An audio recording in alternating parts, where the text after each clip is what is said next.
శుక్లాంబరధరం విష్ణుం శశివర్ణం చతుర్భుజం ప్రసన్నవదనం ధ్యాయేత్ సర్వవిఘ్నోపశాంతయే. అంశమంతునికి రాజ్యప్రాప్తి. జైమిని ఇట్లనను, ప్రేమ విహ్వలుడైన సగరుడు తన మనముని కౌగిలించుకుని అభినందించను, ఆశీర్వదించను, ప్రశంసించను, లాలించను. ఋత్విక్కులతో సదస్సులతో కూడి రాజసత్తముడు వేదపారగులచే విధివంతంగా ఆ యజ్ఞాన్ని సర్వసంపద్గుణాన్వితంగా ఆరంభింపజేసెను. ఔరవ మహర్షి వశిష్ఠుడు మున్నగు మునులచే అది సంప్రవర్తితము. యజ్ఞవేది సువర్ణమయం. యజ్ఞపాత్రలు పెద్దవి చిన్నవి సకలము సుసమృద్ధం. యజ్ఞమంతా యథాశాస్త్రంగా జరిగెను. ఇట్లా ఆరంభించబడిన యజ్ఞాన్ని ఋత్వికులకు, సదస్సులకు, బ్రాహ్మణులకు, ఆగతులైన అర్థులకు వారు కాంక్షించిన దానికంటే అత్యధికంగా అందరికీ బంగారమును, ధనాన్ని రాజు ఇచ్చెను. యథాక్రమం బ్రాహ్మణులను దక్షిణలతో సంతృప్తి చేసి గురువులకు, సదస్సులకు సాష్టాంగ ప్రణామం ఆచరించి వారిని అందరినీ యజ్ఞమందు జరిగిన తప్పొప్పులకు క్షమింపడని ప్రార్థించెను.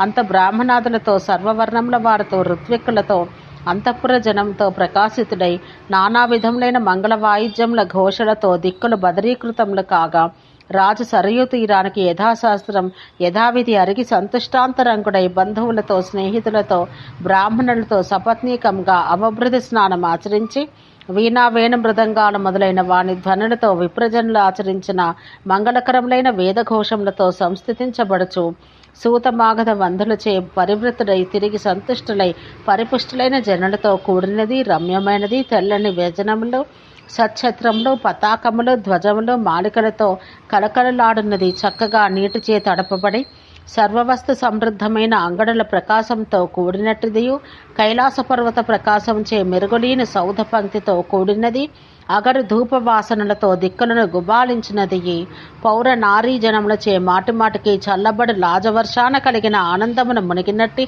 నగరవాసులు కలిగినదియు, అందందు వనిగ్జనములచే అనేకమైన కానుకలు ఒసంగబడుచుండ ఎల్లరూ గౌరవించుచుండ మెల్లగా రాజు స్వపురమునకు వేగను.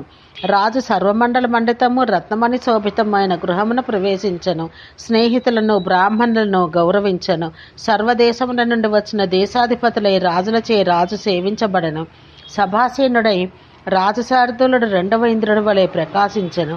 ఈ విధంగా తన స్నేహితుల సహితంగా తన మనోభీష్టంను పరిపూర్ణంగా వెంచుకొని నృపవరోత్తముడు అయిన సగరుడు తన భార్యలతో సర్వభోగంలో పొందెను. అంత సంతోషంతో వినయశాలియు మనుమడు అయిన అంశమంతుని వశిష్ఠుల వారి అనుమతితో యవరాజ్యమును అభిషేకించెను.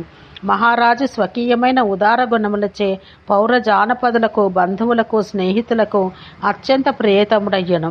శుక్లపక్షంన కొత్తగా ఉదయించిన చంద్రుని వలె బాలుడైనను అమిత శక్తిమంతుడైన అంశమంతుని ప్రజలు అతన్ని రంజింపచేసిరి. నృపోత్తముడైన సగరుడు స్నేహితులతో కూడుకొని అనురూపవతులైన భార్యలతో చిరకాలం సంప్రీతుడై వసించెను. రాజశార్దూలుడు సగరుడు యవకుని వలె సాక్షాత్ ధర్మానికి ప్రతిరూపుని వలె సశైలవనకానము అయిన భూమిని పాలించెను.